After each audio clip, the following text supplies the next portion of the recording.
How to change your return policy on eBay.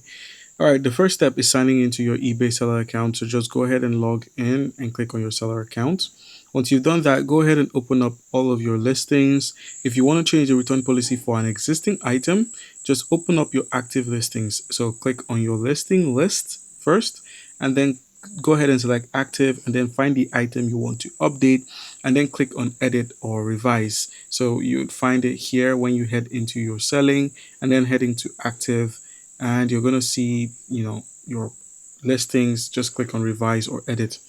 All right, and then just go ahead and find the return policy section. It should be somewhere around here. Just go ahead and find the return policy section for the item. Depending on your eBay marketplace and account, you may see things like accept returns, return window, for example, maybe 30 or 60 days, buyer pays return shipping, free returns, return policy section. So if you're using a business policy, you may be able to select an existing return policy instead of editing each listing individually.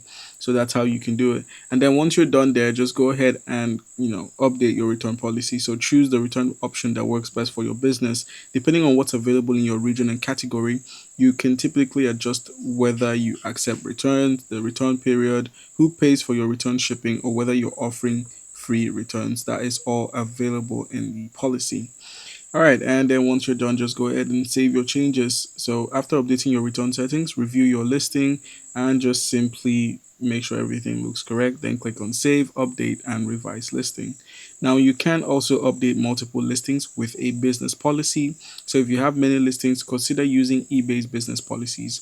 With business policies, you can create a return policy once and it applies to multiple listings, making it much easier to keep your settings consistent. All right.